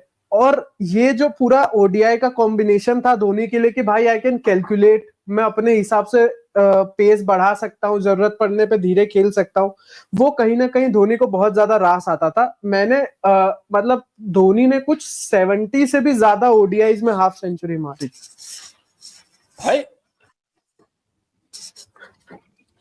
हाँ सॉरी। तो कहीं ना भाई मैंने ये नोटिस किया है कि भाई धोनी ने 70 से ज्यादा ओडीआईज में हाफ सेंचुरी मारी, जहां उसने अपना प्राइमरी क्रिकेट बहुत नीचे आके बैटिंग करते हुए खेला है, ठीक है। बहुत। मैं ठाकुर जो तू बोल रहा है मैं उसी पे चाहता, तो ये तूने एक बहुत भयंकर स्टैट मेरे को भेजा था, जहां पर धोनी का डेथ का बेसिकली है ओडीआई में, जो उसका डेथ का स्ट्राइक रेट और परफॉर्मेंस है। तो इस पे बात कर कि ये 2007 का फेज है, ठीक है। 2007 में उसने 19 इनिंग खेले, 470 रन मारे, ठीक है, 40 के एवरेज और 132 का स्ट्राइक रेट, और डॉट बॉल परसेंटेज सिर्फ 30 का है। ये ये कितना क्रेजी नंबर है। मैं कैसे किसी चीज को इस बंदे को समझाऊं कि ये बंदा आज अभी नहीं, आज से 20 साल पहले 132 के स्ट्राइक रेट से डेथ में खेल रहा था, ठीक है। और ये चीज फिर बढ़ता ही जा रहा है। इनफैक्ट 2013 वाला जो एरा है उसमें बंदा 55 के एवरेज, 151 का स्ट्राइक रेट। क्या हो रहा है भाई? भाई मैं बता दूं कि ये स्टैट का एक क्लैरिफिकेशन, इसमें डेथ ओवर्स मतलब 40 से 50 ओवर वाली रेंज है, ठीक है। ऐसा नहीं है कि हम लास्ट के 2 ओवर 3 ओवर कंसीडर कर रहे हैं, ये वो वाली बात ही नहीं। अब तुम यहां से समझना शुरू करो कि एक बंदा 2012 देख, 2012 मेरे आंखों के सामने इतना क्रेजी है कि वो बंदा 282 रन बनाया है, 141 की एवरेज और 140 का स्ट्राइक रेट डेथ में, मतलब पीक धोनी है भाई ये, ठीक है। इससे बड़ा धोनी का जो इयर्स थे वो थे ही नहीं, 2009 10 11 12। इसमें ठाकुर थोड़ा एक और चीज ऐड कर कि ये कितनी बड़ी बात होती है कि उस टाइम पे 2 नए बॉल नहीं होते थे, एक ही बॉल होता था। अगर किसी ने 2011 के वर्ल्ड कप के अगर हाइलाइट्स देखेंगे तो तुमको याद होगा एंड में आते थे बॉल सफेद से पीला हो जाता था, ठीक है। तो ऐसे में एक बंदा 140 की स्ट्राइक रेट, 132 का स्ट्राइक रेट, 150 के स्ट्राइक रेट से बिना आउट हुए बैटिंग कर रहा है डेथ में, कितनी क्रेजी बात है। क्योंकि पुराना बॉल है, रिवर्स हो रहा है, ठीक है, मारना बहुत मुश्किल है। ये आज का जो फिनिशिंग है उससे कितना अलग था ये भाई। ये मतलब ना आज जनरली ये जो रिकॉर्ड्स हैं वो आज भी बहुत ज्यादा वैलिड रहते हैं और बहुत ज्यादा अच्छे लगते, वो वाला सिनारियो। लेकिन धोनी इतना ज्यादा ग्रेट इसलिए क्योंकि भाई वही बात है, अहेड ऑफ हिज टाइम वाली जो सिचुएशन है कि यार कैसे उस टाइम पे हो रहा था, हम लोगों ने तो आंखों से देखा था, हम लोगों को बहुत क्रेजी लगता था भाई। मेरे को आज भी 2013 वाली वनडे वाली सीरीज याद है, ऑस्ट्रेलिया वाली, ठीक है, जहां पे वो पीछे से आता था और क्योंकि उसके सामने शेन वॉटसन, मैक्सवेल, जॉर्ज बेली जैसे नए लोग हैं जो बहुत स्ट्रांग है, ठीक है, उनको उसको काउंटर करना है, उसको अपनी टीम के लिए तेज रन बनाने, वो भी खेल रहा है। मेरे को 2012 वाला पाकिस्तान वाला ओडीआई सीरीज भी याद है जहां हम हारे थे, वो तो एकदम क्रेजी था कि भाई 30-35 रन पे 5 विकेट गिर जा रही है, वो आके वहां से इनिंग्स बिल्ड कर रहा है, पीछे से एक्सेलरेट कर रहा है। भाई मैं मतलब तुमको वाली, अगर कोई भी ऐसा बंदा है जिसने ना वो वाली इनिंग नहीं देखी, मैंने वो पूरी सीरीज लाइव देखी है, वही सीरीज जहां पर मोहम्मद शामी और भुवनेश्वर कुमार का डेब्यू हुआ था। मोहम्मद सॉरी जुनैद खान, मोहम्मद इरफान, ये मोहम्मद दो इरफान। पेसर बहुत, और एक नासिर जमशेद करके उनका बैटर आया था जिसने आगे चल के फिक्सिंग कर दिया था। तो जुनैद खान ने इतना क्रेजी स्टार्ट लिया था, अगर तुम जाके है ना विराट कोहली, युवराज सिंह, सहवाग के अगर डिसमिसल देखोगे, तुम्हारा आंख चौंधी आ जाएगा कि बॉल इतना इतना स्विंग आ रहा है, अंदर आ रहा है, स्टंप्स उड़ के जा रहे हैं। कुछ पता नहीं, 19 पे 5 हो गई थी इंडिया, 19 पे 5 हुई थी इंडिया। एमएस धोनी और अश्विन ने चालू किया था बैटिंग, और धोनी ने 19 पे 5 से लेके 227 पे ले गया था टीम, 227 पे ले गया था। जो अपने बात करते हैं टेल एंडर्स के साथ, भाई वो 227 पे ले गया था, उसने सेंचुरी मारी थी। मैं इनफैक्ट अगर तुम लोगों को जो स्टैट चल रहा है उसी में क्रेजी बात बता दूं, उसने अपने डेब्यू ईयर में 233 के स्ट्राइक रेट से चालू किया था, ठीक है, 2 इनिंग, लेकिन अपने पूरे करियर में वो डेथ में खाली एक बार ऐसा है जहां पर उसका स्ट्राइक रेट 100 के अंदर गया, दैट इज 89 2018। इनफैक्ट अपने लास्ट ईयर में भी उसने, जो उसका लास्ट ईयर था क्रिकेटिंग करियर, उसमें भी 120 की स्ट्राइक रेट और 56 की एवरेज से खेला है वो बंदा। कभी भी वो, मतलब ऐसा कोई टाइम ही नहीं आया जहां पर तू बोले यार वो बात नहीं रही यार धोनी में, उसके पहले उसने मेरे हिसाब से रिटायरमेंट ले लिया। मैं भाई एक स्टैट शेयर कर रहा हूँ तुझसे, वो स्टैट अभी अगर तू स्क्रीन पे प्रेजेंट करे तो बहुत अमेजिंग लगेगा भाई। Most number of times remaining not out in successful run ceases in ODIs, भाई ये स्टैट देख तू, तुझे इतना माइंड बॉगलिंग लगेगा ये स्टैट।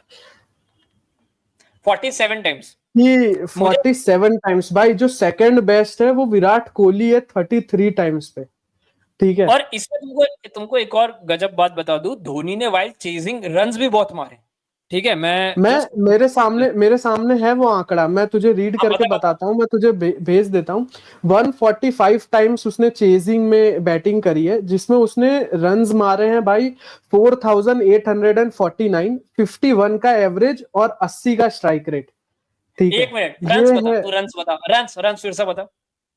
4849, उसने ऑलमोस्ट 10,000 रन अपने ओडीआई में मारे, ऑलमोस्ट 10,000 उसका ओडीआई के रन है। 48% रन उसने चेस करते हुए मारे, 48% रन धोनी ने चेस करते हुए रन। और इसमें सबसे अमेजिंग चीज मेरे को ये लगी भाई, उसने 145 टाइम्स चेज में बैटिंग करी है, जिसमें वो 95 टाइम्स आउट हो गया, ठीक है, यानी कि वो 50 बार नॉट आउट रहा। और तुम देख रहे हो कि भाई वो नॉट आउट रहा, उसमें क्या हुआ है, 47 टाइम्स भाई टीम जीती है।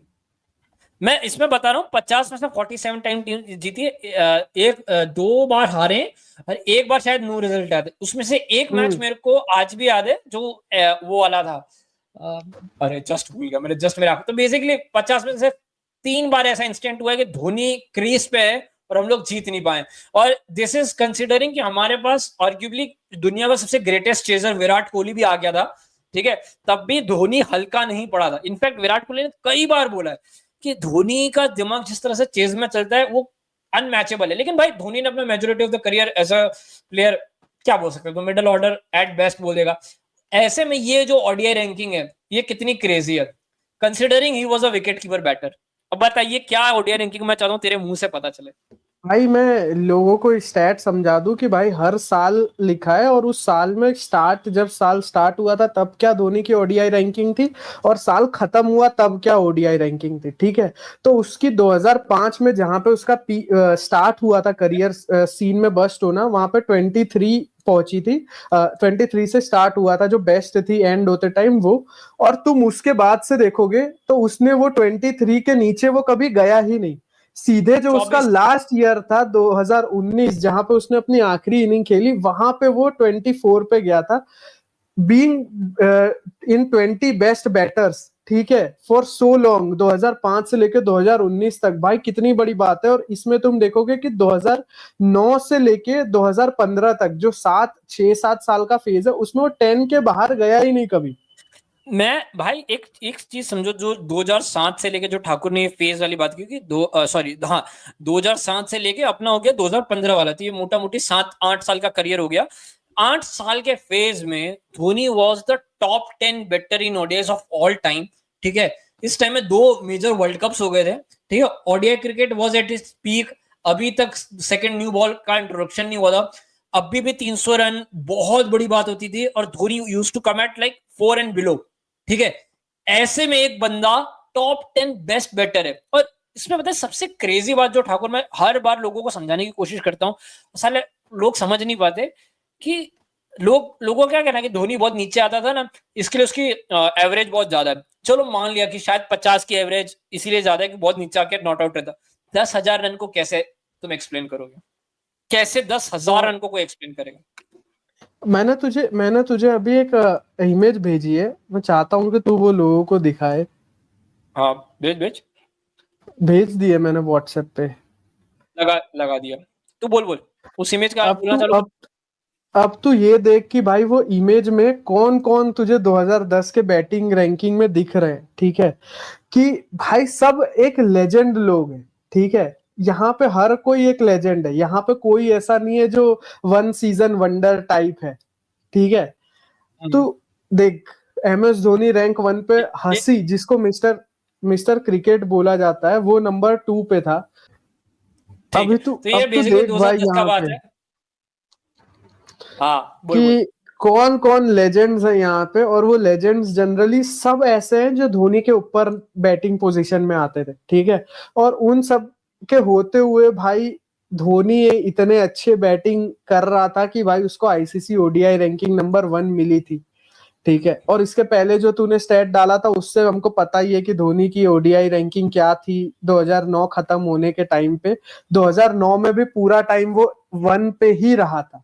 ठीक है, पूरा का पूरा साल उसने 1 से स्टार्ट किया था, 1 पे ही खत्म किया था। और 2010 का भाई अगेन ये चीज को ध्यान में रखना कि वो विकेट कीपिंग बैटिंग करता था। ये बहुत क्रेजी है। मैं तुम लोगों को और एक गजब ठाकुर स्टैट्स, आज है ना, आज ये जितने भी धोनी के हेटर्स हैं ना उनको आज ठोकी देने का है मेरे को। ठीक है, अब मैं तुम लोगों को कुछ गजब स्टैट्स बताता हूँ कि धोनी वनडेज में कितना क्रेजी था। Australia arguably the best team होगी इस दौरान। ठीक है, आज तक है, उस दौरान आर्ग्यूबली द बेस्ट टीम होगी। 1600 रन मारे उसने अपने करियर में। सबसे ज्यादा रन उसने MS धोनी ने, नहीं, श्रीलंका के बाद ऑलमोस्ट सेकंड हाईएस्ट रन उसने ऑस्ट्रेलिया के सामने मारे हैं, 45 की एवरेज से और 80 का स्ट्राइक रेट। ठीक है, इंग्लैंड के सामने उसने 47 की एवरेज और 90 के स्ट्राइक रेट से 1500 रन मारे। ठीक है, जो पाकिस्तान के सामने देख 1200 रन 54 की एवरेज से और 90 के स्ट्राइक रेट से मारे। मैं इन टीम्स के बारे में क्यों बता रहा हूं कि टॉप टीम्स के सामने टॉप लेवल की परफॉर्मेंस है। श्रीलंका के सामने 2400 रन 65 की एवरेज और 90 का स्ट्राइक रेट। ठीक है, अब मैं इसमें तुमको है ना वाइल्ड चेजेस दिखाना चाहूंगा। हाँ, fielding batting first fielding first में मतलब बेसिकली चेस करते हुए जो ठाकुर ने बताया 51 की एवरेज है, 80 का स्ट्राइक रेट है। बैटिंग फर्स्ट करते हुए 95 की स्ट्राइक रेट है और 50 का एवरेज। अब बहुत लोग बोलेंगे कि जो 80 का स्ट्राइक रेट है बहुत कम है। यही धोनी की खासियत थी कि वो एक्चुअली में चेजेस को बहुत परफेक्टली कैलकुलेट करता था और वहां से लपेट के ले जाता था। ये धोनी की खासियत थी। मेरे को एक्चुअली में लगता है कि अपने धोनी पे तो बहुत लंबे कसीदे पढ़ सकते हैं, लेकिन मैं थोड़ा सा आगे बढ़ता हूँ और अपने मोमेंटम को कंटिन्यू करता हूँ। ठाकुर ने बहुत सारे टैब्स खुलवा दिए मेरे। तो ये तो अपने ने बात हो गई कि कितना गजब था। अब मैं ठाकुर तेरे से बात करना चाहता हूँ आर्ट ऑफ फिनिशिंग की, जो मैंने एक टॉपिक रखा है जो धोनी की आर्ट ऑफ फिनिशिंग थी। मेरे को लगता है Dhoni was the first player जिसके साथ में मैंने वर्ड फिनिशर सुना था। मैंने माइकल बेवन को अपनी लाइफ में कभी खेलते हुए देखा नहीं है। ठीक है, तो मैं ये एक्सेप्ट करूंगा। तो मेरे को खाली धोनी के बारे में पता था। धोनी के चेजेस कैसे उस बाकी चेजर से उसको अलग बनाते। Let's compare Virat Kohli, arguably the best chaser in the world. ठीक है, और धोनी और विराट के चेजर में क्या फर्क है ताकि लोगों को समझ आए। कहीं ना कहीं मुझे ऐसा लगता है ना कि विराट बहुत ज्यादा मतलब एक हेड स्टार्ट लेता था चेजेस में। विराट को बहुत पहले जैसे कि वो बैटिंग करने आता था तो उसके पास एक बहुत ज्यादा टाइम होता था सिचुएशन को कैलकुलेट करने का, बॉलर्स के साथ यूज टू होने का, और उसके बाद तो ऑफ कोर्स विराट कोहली से कुछ डिनाइबल नहीं है मेरा कि भाई वो कितना अच्छे से फिनिश करता था। वही धोनी के साथ जो चीज अलग होती थी कि भाई तुम 40-45 ओवर में आ रहे हो, उस टाइम पे 35 ओवर्स के बाद जनरली तुम बैटिंग करने आ रहे हो, और उस पॉइंट ऑफ टाइम पे तुम्हारे पास इतना ज्यादा बॉल्स यूज अप करने का समय नहीं है, बॉलर्स का आइडेंटिफाई करने का समय नहीं है। जो तुमने देखा है वो ग्राउंड के बाहर से देखा है, और अब आके तुमको बैटिंग करनी है, ठीक है। तो वो वाली जो सिचुएशन थी ना भाई, वो मेरे को लगता है कि थोड़ी सी ज्यादा टफ सिचुएशन थी टू बी इन। और वहां से जब धोनी मैचेस को खत्म कर रहा था इतनी इजीली, मतलब हमको इतने सारे मैचेस जिता रहा था, वो भाई इंडिया के लिए सच में एक ऐसे ब्लेसिंग टाइप था उस पॉइंट ऑफ टाइम पे। कहीं ना कहीं धोनी ने भी अपने इंटरव्यूज में ये बोला है, जहां उससे पूछा गया था कि भाई तुम्हारा जब नंबर 3 पे रिकॉर्ड इतना अच्छा था तो तुमने क्यों अपनी पोजीशन छोड़ दी थी। तो उसका यही था कि भाई मुझे कहीं ना कहीं रियलाइज हो गया था कि मेरी जरूरत टीम को लोअर एंड, मतलब back end of the innings में ज्यादा है। वहां पे हमारे पास इतने एक्सपीरियंस्ड प्लेयर्स नहीं है जो सिचुएशन को हैंडल कर सके, और फिर भाई उसके लिए अपना नंबर 3 का स्पॉट छोड़ना बहुत बड़ी बात है। यहाँ पे भाई पता है वो गंभीर वाला कोट बहुत ज्यादा याद आता है कि गंभीर हमेशा डबल डाउन करता है इस कोट पे, जो उसका बहुत फेमस कोट है कि अगर धोनी नंबर 3 पे बैटिंग करता तो वो ओडीआईज में सारे बैटिंग रिकॉर्ड्स को तोड़ देता। और ये मैं कहीं ना कहीं मानता हूँ भाई। मानता हूँ भाई, ये मैं भी मानता हूँ, लेकिन मैं यहाँ पर जस्ट एक स्टैट दिखा दूं, फिर नेक्स्ट फेज पे बढ़ेंगे कि best finisher of all time की हम लोग बात करते हैं, highest average in ODIs while chasing, और हम लोग वो जीत गए वाली ओडीआई। धोनी का 102 का एवरेज है, ठीक है, 102 का एवरेज था। ये 2023 तक का है, बेसिकली धोनी तब तक रिटायर हो गया था, तो ये मैं धोनी के रिटायर होने तक की फेज की बात कर रहा हूँ। 102 का चेज था, और तब तक विराट कोहली वाज सेकंड 89। तो बेसिकली जब तक धोनी था he was the best in terms of ceases, और रन्स भी बहुत सिग्निफिकेंट मारे, 28 रन्स मारे। मैं लास्ट जो ठाकुर ने एक बात बोली थी, जो बैटिंग पोजीशन बाय रन्स की बात करी थी, एज एन ओपनर सबसे ज्यादा तमीम इकबाल, नंबर 2 पे सचिन तेंदुलकर ने मारे, लेकिन इस बारे में जरा ये देख, नंबर 6 पे एमएस धोनी ने 4164 रन्स मारे 47 की एवरेज से। जो नेक्स्ट बेस्ट है, जो नंबर 7 या 8 पे, वो उसका आधा है ब्रो, आधा है। अच्छा ये दिख नहीं रहा है क्या? ओ सॉरी सॉरी। तो बेसिकली ये पॉइंट है। लेकिन ठाकुर मेरे हिसाब से हम लोग अगर धोनी द बैटर पे बात करेंगे तो कभी रुकेंगे नहीं, लेकिन हम लोग बात करते हैं कि कैप्टेंसी के बारे में। तेरे हिसाब से मैं एक और चीज बता देता हूँ, मैं लोगों को मैं अपनी बहन को बहुत एनालॉजी देता हूँ कि धोनी के जो चेजेस है ना, वो पता है बहुत हद तक कैसे होते हैं, वो तुम्हारा गर्दन पकड़ता है और तुमको तुम्हारे पहाड़ के एज तक लेके जाता है, और ये वेट करता है कि कौन पहले फ्लिंच करेगा, कौन पहले डरेगा। ये धोनी का चेस है। वेरएज विराट कोहली स्टार्टिंग से बहुत कैलकुलेटेड तुमको मारना चालू करता है, लेकिन धोनी का तरीका है वो कि तुमको पकड़ के आखिर तक ले जाएगा, और इतनी सी तुम्हारी गलती होगी तुम्हें खा जाएगा। धोनी का एक बहुत फेमस कोट है, जहां धोनी ने ये बोला था कि मैं बहुत ज्यादा बिलीव करता हूँ कि मैच को आखिरी के 1 या 2 ओवर तक ले जाऊं, जहां पर मुझे पता है कि है ना बॉलर भी उतना ही प्रेशर में होगा जितना मैं प्रेशर में होऊंगा, तो हम दोनों एक लेवल प्लेइंग फील्ड पे होंगे, और पूरा बात स्किल का होगा, मेरे को लगता है मैं बेटर रहूंगा। तो ये उसका था। लेकिन ठाकुर अब उसके कप्तानी पे जाते हैं, ठीक है, और फिर अपने इसको धीरे धीरे रैप अप करेंगे। धोनी के कैप्टेंसी और आईसीसी ट्रायम्स की बात करें, मेरे को लगता है एज एन इंडियन कैप्टन, अच्छा तेरे से एक सवाल पूछते, को लगता है कोई भी कैप्टन क्लोज आ पाएगा in terms of big achievements जो धोनी ने एज अ कैप्टन लिए फ्यूचर में? बहुत मुश्किल। मतलब मुझे तो लगता है बहुत मुश्किल है, आ सकता है, और मैं चाहूंगा भी कि आ जाए। मेरा कोई वो नहीं है कि भाई हमेशा धोनी सबसे सुपीरियर रहे, मैं उसमें नहीं मानता। मैं चाहूंगा कि धोनी को ओवरटेक कर ले, लेकिन वो ओवरटेक करने वाली जो बात है, जैसे कि लोग रोहित शर्मा का बोलते हैं कि भाई रोहित शर्मा अगर 2023 वाला वर्ल्ड कप जिता देता तो धोनी से भी अच्छा हो जाता। हाँ शायद वो हो जाता धोनी से भी अच्छा, अगर हम 23 का वर्ल्ड कप जीत जाते, T20 वर्ल्ड कप जीत जाते और 25 में चैंपियंस ट्रॉफी जीत जाते तो, लेकिन वो हो नहीं पाया, ठीक है। अब वही वाली बात है कि तुम धोनी से कैसे कंपेयर करोगे, क्योंकि हर एरा में ना भाई चीजें अलग होती जाती। अब जैसे हम लोग पहले जब द्रविड़ ने हमको इंग्लैंड में जिताया थे टेस्ट सीरीज, तो हम ना जाने कितने सालों बाद इंग्लैंड में सीरीज जीते थे, ठीक है। हम न्यूजीलैंड में कभी सीरीज नहीं जीते थे, वो धोनी ने जिताई हमको, ठीक है। तो वो द्रविड़ का एक पोजीशन था, उसके बाद धोनी ने अपना एक भाई पोजीशन रखा कि हम वैसे जीते, वहां से विराट कोहली ने टेक ओवर करते हुए जब ऑस्ट्रेलिया में हमको सीरीज जिताई, तो वो एक अलग माइलस्टोन था। तो कहीं ना मैं ये भी देखूंगा कि वो जो बंदा जिसके ऊपर भी कभी बात होगी कि क्या उसने धोनी को ओवरटेक कर लिया नहीं किया, मैं ये देखूंगा कि उसने अपने प्रीडिसीजर से कितना ज्यादा बेटर किया। उसका कंपैरिजन Next level सिर्फ और पे। सिर्फ धोनी से नहीं होगा, उसका कंपैरिजन विराट की टेस्ट कैप्टनसी से भी होगा, क्योंकि विराट की टेस्ट कैप्टनसी का कंपैरिजन धोनी था। ठीक है, मैं तो धोनी की एक बात बताता हूँ, जो 2007 का T20 वर्ल्ड कप वो कितना बड़ी बात थी उस टाइम पे। बहुत लोग आज बोलते हैं आज के टाइम पे कि 2007 का T20 वर्ल्ड कप कोई सीरियसली नहीं देख रहा था। इंडिया वर्सेस ऑस्ट्रेलिया को तुम जाके सेमीफाइनल देख लो, तुमको सीरियसनेस का अंदाजा हो जाएगा। लेकिन जो धोनी का जो बॉल आउट वाला, ठाकुर तो अटक गया या मैं अटक गया हूँ? नहीं मैं अटक गया हूँ, रुक जा। हाँ, तो जो कंटिन्यू 2007 का जो 2007 का जो मैग्निफिसेंट विन था, उसमें ऐसे बहुत सारे मोमेंट्स होंगे जहां तुम्हें लगेगा कि कैसे हुआ है। लेकिन जो 2007 का बॉल आउट वाला सिचुएशन था, तो इंडिया वर्सेस पाकिस्तान का मैच था, वो टाई हो गया था और उस टाइम पे सुपर ओवर के बजाय ये डिसाइड किया गया था कि कौन सबसे ज्यादा स्टंप्स को हिट करेगा वो टीम जीत जाएगी। तो धोनी और बाकी के लोगों ने उस टाइम पे ये बताया था कि हम लोग एक्चुअली में, धोनी हर प्रैक्टिस सेशन के एंड में एक बॉल आउट प्रैक्टिस सेशन कराता था, क्योंकि धोनी ने एक्चुअली पढ़ा था कि इन सिचुएशन ऑफ मैच अगर टाई होती है तो कौन कैसे डिसाइड होगा। और उस टाइम पे कोई इस चीज के लिए प्रिपेयर नहीं था। धोनी ने कौन बॉलर्स को लिया था? सहवाग, रॉबिन उथप्पा, हरभजन सिंह और आई एम प्रीटी श्योर और कोई और एक और स्पिनर होगा। वेरस पाकिस्तान ने मेन पेसर्स को बॉल आउट में लिया।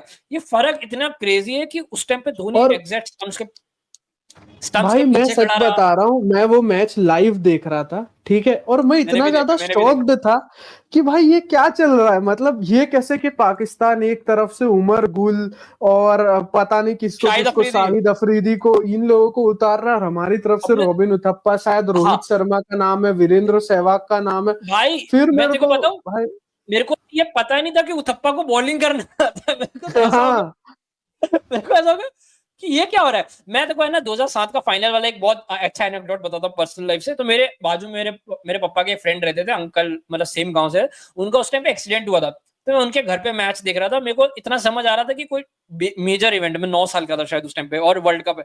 तो जब लास्ट ओवर उसने जोगिंदर शर्मा को दिया था, मेरे को आज तक याद है मैं कितना फ्यूरियस हुआ था। मेरे को ऐसा था कि हरभजन सिंह को देना चाहिए था। दो ही कारण थे, मुझे लगता था बेहतर बॉलर है, मेरे को बहुत पसंद था। उसने जोगिंदर शर्मा को दिया। आज तक धोनी बहुत नॉन चैलेंटली बोलता है कि मैं, और मेरे पास ऑप्शन ही ज्यादा है। उसके बाद एक्चुअली में हरभजन सिंह का ऑप्शन था।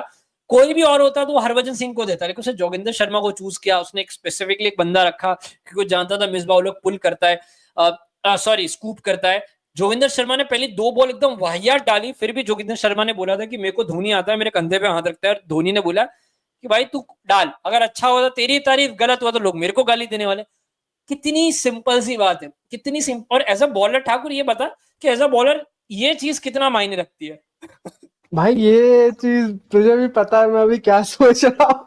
तो भाई ऐसा जब भी ऐसी सिचुएशन आती है ना भाई, तब बॉलर को सिर्फ पता होता है कि भाई उसने चाहे मैच में कुछ भी किया हो, अगर उसने वहां पे कुछ भी खराब कर दिया तो सारा ब्लेम उसका है, ठीक है। और वहां पे जब कोई आके तुमको ये बोल रहा है कि भाई जो ब्लेम होगा उसको मैं फेस करूंगा, जो भी होगा वो मेरी जिम्मेदारी है। वर्ल्ड कप फाइनल जैसा स्टेज है, पहला इवेंट हो रहा है वैसा, और तुम पाकिस्तान के साथ मतलब फाइनल में हो।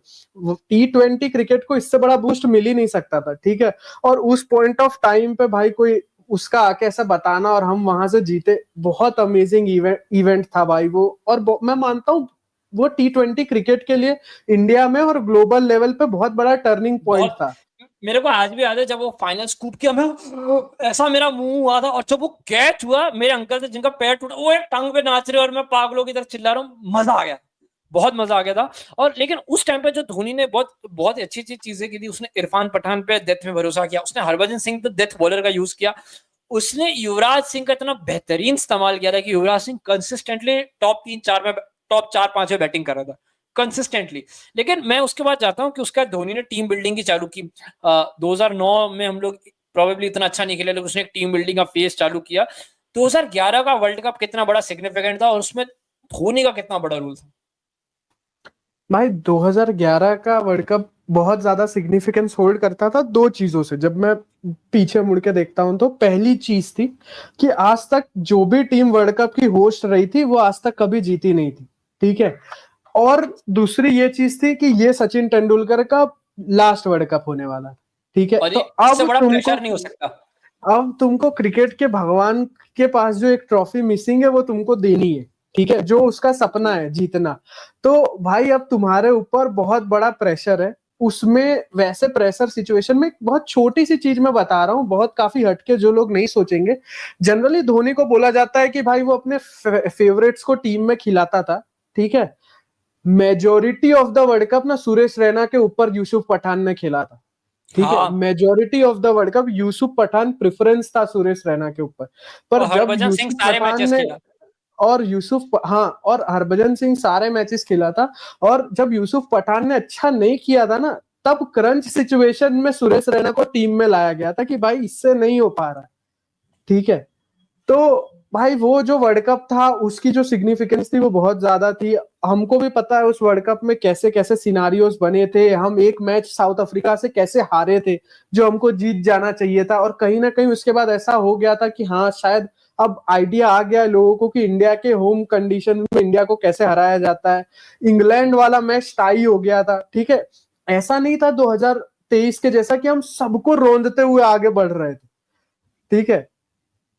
पाकिस्तान मैं वाला मैच भाई सुरेश रैना अगर नहीं चला मैं होता उस उसके दिन तो पहले हम जाता हूँ, सेमीफाइनल क्वार्टर में फाइनल। बाहर हो गए थे। मैं क्वार्टर हाँ, फाइनल की क्वार्टर बात कर रहा फाइनल अहमदाबाद वाली मैच भाई। मैं हूँ। नहीं, अभी सेमीफाइनल पे ऑस्ट ना एक चीज और बोलना चाहता हूँ। मैं अभी शोएब अख्तर का एक इंटरव्यू देख रहा था, शोएब अख्तर ने बोला कि हमको पूरा भरोसा था उस टाइम पे कि हम इंडिया से बेटर टीम है।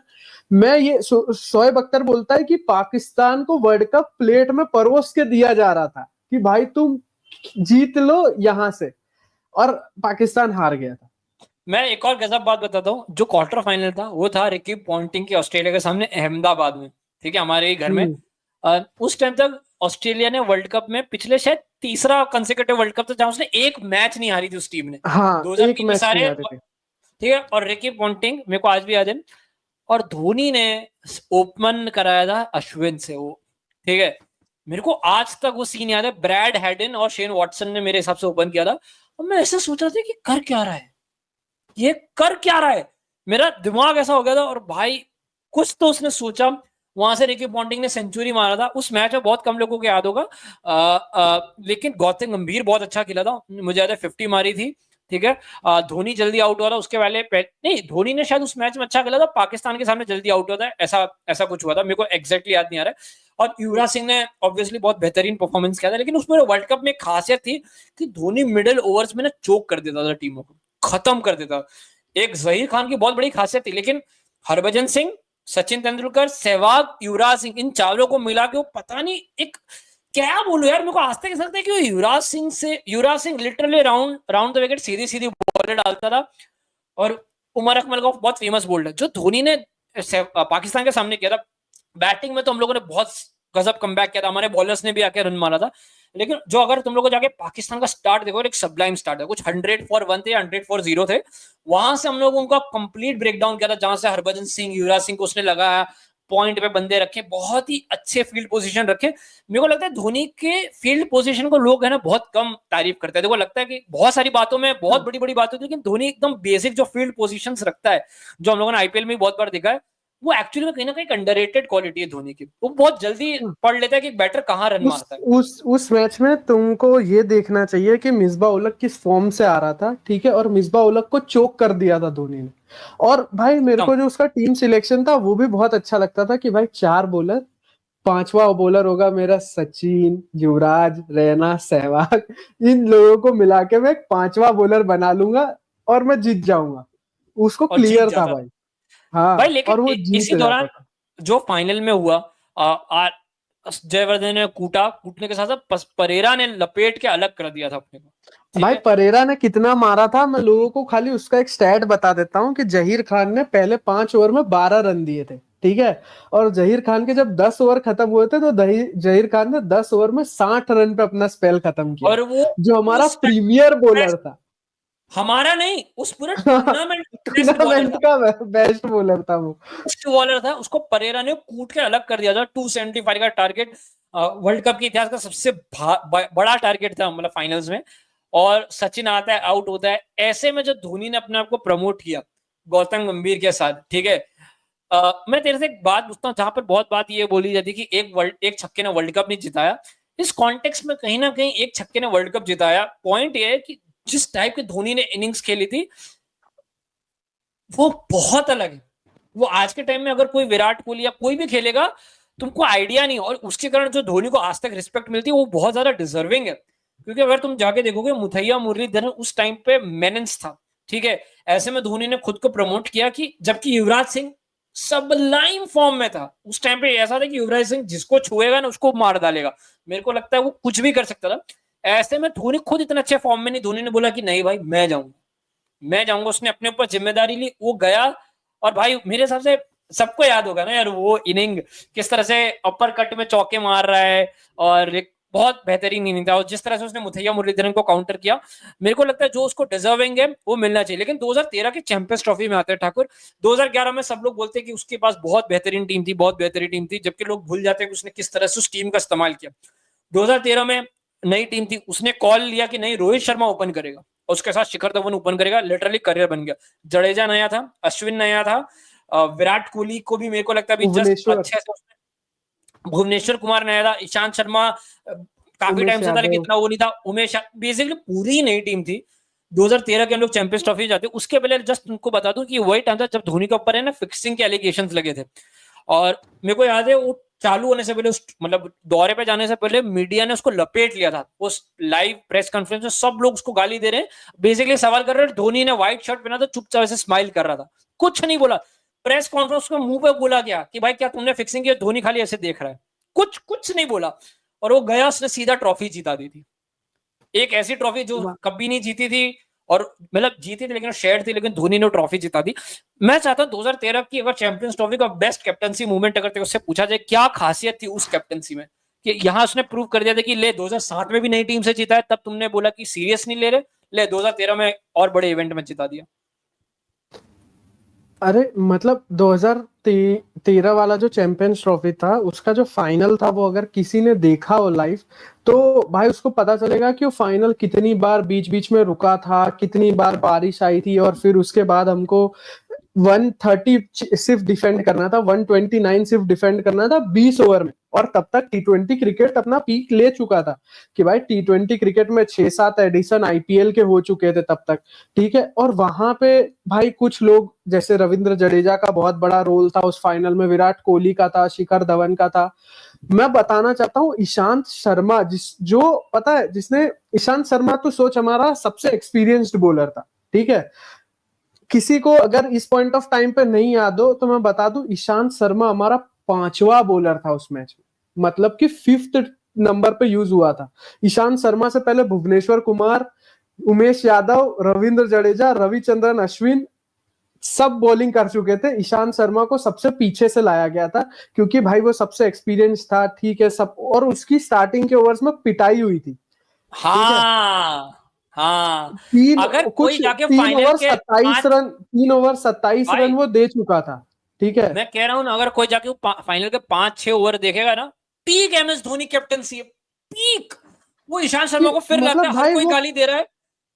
हाँ बोल। वो एक ऐसा टाइम था ना जब मैंने पहली बार देखा था, मतलब जब वर्ल्ड क्रिकेट ने ये देखा था कि भाई स्पिनर्स डेथ ओवर डाल रहे, ठीक है, इतनी क्रिटिकल सिचुएशन में, क्योंकि उसको पता है भाई यही मेरे बेस्ट बॉलर है, मैं क्या करूं, यही डेथ ओवर डालेंगे। उससे बता रहा हूँ, ईशांत शर्मा को लेके आया उस टाइम पे, कमेंटेटर्स भी बोल रहे थे कि ईशांत द बेस्ट बॉलर, ऐसा, ठीक है। वो आता है पहली बॉल पे चौका खाता है, फिर धोनी जा रहा है कुछ तो बोल रहा है, नेक्स्ट बॉल पे उसने अश्विन को लगा दिया एक साइड, सामने वाले साइड पे लगा दिया, वहां पर बॉल जाती है, आउट होता है। नेक्स्ट बॉल पे अश्विन को वहां से हटा के वो short kind of short square leg वाले साइड पे लगाता है और बाउंसर डलवाता है और वहीं पर वो कैच होता है। वो दो इतने क्रिटिकल आउट थे।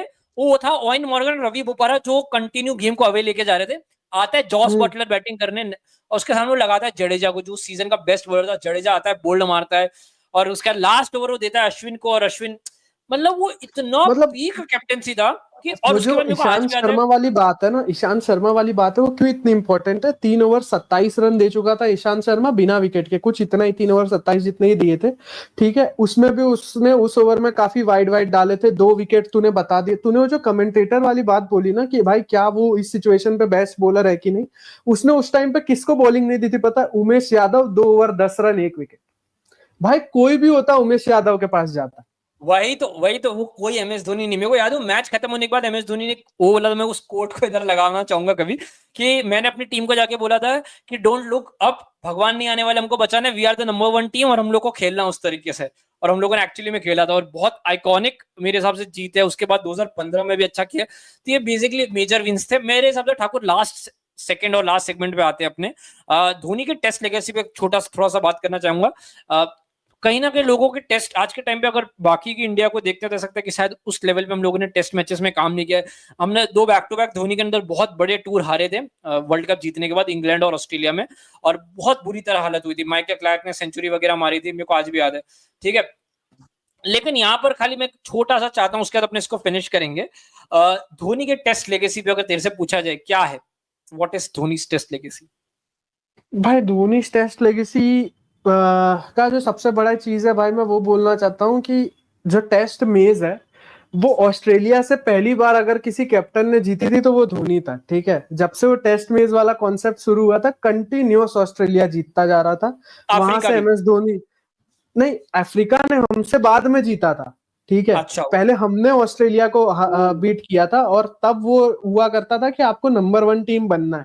तो वो पहली बार था जब हम नंबर 1 टीम बने थे। मुझे आज भी याद है प्रज्ञान ओझा ने विकेट ली थी, वहां पे श्रीलंका का टेस्ट खत्म हुआ था और उस टेस्ट को जीतने के साथ हम नंबर 1 बने थे और हमको टेस्ट मेज मिला था। फिर उसके अगले साल फिर हम नंबर 1 रहे और फिर शायद 11 से साउथ अफ्रीका ने 2 साल जीता था, फिर ऑस्ट्रेलिया ने जीता था। मैं एक और चीज खाली बता देता हूँ। मेरे हिसाब से अगर धोनी की कोई टेस्ट लेगेसी की बात करें, मैं इस वीडियो को जस्ट लंबा नहीं करना चाहता, वरना हम लोग 3 घंटे तक बात कर सकते हैं। धोनी ने टेस्ट की लेगेसी, अगर धोनी की सबसे बड़ी अगर कोई टेस्ट की लेगेसी है तो उसने ऑस्ट्रेलिया को अपने घर में व्हाइट वॉश किया है। आज तक ऑस्ट्रेलिया कभी भी टेस्ट मैचेस में व्हाइट वॉश नहीं हुई है। एशेज इतने सालों से खेल रहे, वहां भी नहीं हुई है। उसने ऑस्ट्रेलिया को अपने घर में व्हाइट वॉश किया है। और दूसरा, धोनी ने 2 बहुत भयंकर काम किए। उसने इंडिया को बताया कि अपने घर में जीतना कैसे। उसके पहले तक वो भी कहीं ना कहीं स्ट्रगल था। धोनी ने ये शुरुआत की, जो एक बहुत लंबा पीरियड रहा, उसकी शुरुआत इसी धोनी ने। पे सबसे अच्छी बात बताता हूँ आपको, और 2008 की टेस्ट सीरीज वाली बात बताता हूँ जिसपे एक और ऑस्ट्रेलिया चीज, को हमने 2-0 हराया था। उसमें जो तो बोल रहा है ना कि इंडिया में जीतना कैसे, उसमें 4 टेस्ट थी। पहली टेस्ट की कैप्टनसी कुंबले ने करी थी, ड्रॉ। दूसरी हाँ, धोनी करी, जीत गए। तीसरी कुंबले करी, ड्रॉ। चौथी धोनी ने करी, जीत गए। वहां से MS Dhoni the test captain की शुरुआत हुई थी। मैं एक और चीज बता रहा हूँ कि तो उसने जीतना कैसे, और उसने एक ऐसी अनमैचेबल टीम बना के दी इंडिया को अपने घर में। और एक राइट टाइम पे उसने ना विराट कोहली को कप्तानी दी, क्योंकि धोनी की लीडरशिप की सबसे बड़ी महानता यही है कि उसने एक नया लीडर बना के गया। ठीक है, सौरव गांगुली ने धोनी को बनाया, धोनी ने विराट कोहली को बनाया। और विराट कोहली को ऐसे टाइम पे उसने दिया कि उसको पता था कि अगर मैं आज रिटायर हुआ, 2 टेस्ट मैचेस हैं ऑस्ट्रेलिया के सामने, उसके बाद सारे मैचेस घर में है टेस्ट मैचेस, और उसने धोनी को कप्तानी दे दी। और उसने सॉरी विराट को कप्तानी दी। तो मेरे हिसाब से ये उसकी टेस्ट की लेगेसी। इनफैक्ट आज के टाइम में भी एंडरसन के सामने one of the best average है। 38-39 के एवरेज उसकी बैटिंग एवरेज है, और 4-5 हजार रन है। और ऐसे कई नॉक्स हैं धोनी के, जहां उसने इंग्लैंड वगैरह में जाके 70-80 मारे और पूरी टीम आउट हो गई है। ऋषभ पंत और धोनी के बीच में एक्चुअली में वही फर्क है जो अश्विन ने बोला था, where is Pant plays more of a batter who can wicket keep, and Dhoni is actually a wicket keeper जो प्लेज एट नंबर 7, नंबर 8 और विकेट की और बैटिंग करता है। तो वही उसकी खासियत है। मेरे हिसाब से इस वीडियो को हम लोग यहीं एंड करना चाहेंगे, वरना मेरे को लगता है हम लोग काफी बात कर सकते हैं। आई होप आप लोगों को ये वीडियो पसंद आया होगा। अगर आप लोग भी हमारी तरह धोनी के स्टैंड्स हैं, तो मैं एक्चुअली में आप लोगों से बोलना चाहूंगा कि रेडिट पे, ट्विटर पे खाली शेयर कर दो।